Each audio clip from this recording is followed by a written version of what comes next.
নিপা ভাইরাসের প্রাদুর্ভাব ঘিরে বিশ্বকাপ আয়োজন নিয়ে অনিশ্চয়তা যখন ঘনীভূত হচ্ছে, তখন উদ্বেগের কেন্দ্রবিন্দুতে চলে এসেছে ক্রিকেটের দুই পরাশক্তি অস্ট্রেলিয়া ও ইংল্যান্ড।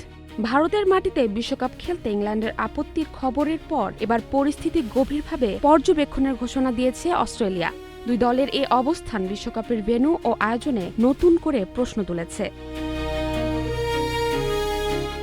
ভারতের বিভিন্ন অঞ্চলে ছড়িয়ে পড়া প্রাণঘাতী এই ভাইরাসের পরিস্থিতি গভীরভাবে পর্যবেক্ষণ করা হচ্ছে বলে জানিয়েছেন অস্ট্রেলিয়ার ফেডারেল স্বাস্থ্যমন্ত্রী মার্ক বাটলার।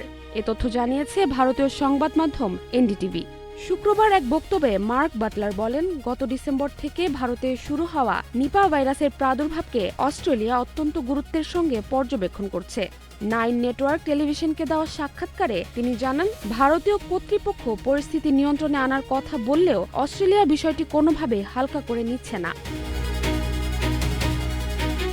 বাটলারের ভাষায়, এটি অত্যন্ত গুরুতর একটি ভাইরাস, তাই আমরা একে হালকাভাবে দেখছি না এবং সার্বিক পরিস্থিতির ওপর নিবিড় নজর রাখছি। অস্ট্রেলিয়ার পক্ষ থেকে জানানো হয়েছে, এই মুহূর্তে ভারত থেকে ফেরা যাত্রীদের জন্য বিমানবন্দরে আলাদা করে কড়াকড়ি আরোপের প্রয়োজন দেখা যায়নি, যদিও এশিয়ার বিভিন্ন দেশে ইতোমধ্যে বিমানবন্দরে স্ক্রিনিং ব্যবস্থা জোরদার করা হয়েছে।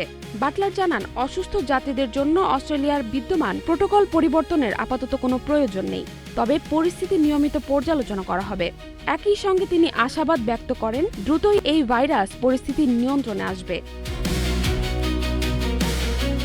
এদিকে ইংল্যান্ড ও অস্ট্রেলিয়ার মতো শীর্ষ দলগুলো যদি ভারতে বিশ্বকাপ খেলতে অনীহা প্রকাশ করে, তাহলে আইসিসির সামনে বড় চ্যালেঞ্জ হয়ে দাঁড়াতে পারে ভেন্যু পরিবর্তনের বিষয়টি।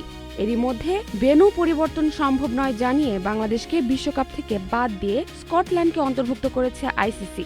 নিরাপত্তার কারণ দেখিয়ে বাংলাদেশ তাদের ম্যাচগুলো ভারতের পরিবর্তে সহ আয়োজক শ্রীলঙ্কায় খেলতে চাইলে সেই প্রস্তাব নাকচ করা হয়। তবে নিপা ভাইরাসের প্রাদুর্ভাবের পর নতুন করে প্রশ্ন উঠছে, শেষ পর্যন্ত বিশ্বকাপের সব ম্যাচ শ্রীলঙ্কায় সরিয়ে নিতে হয় কিনা।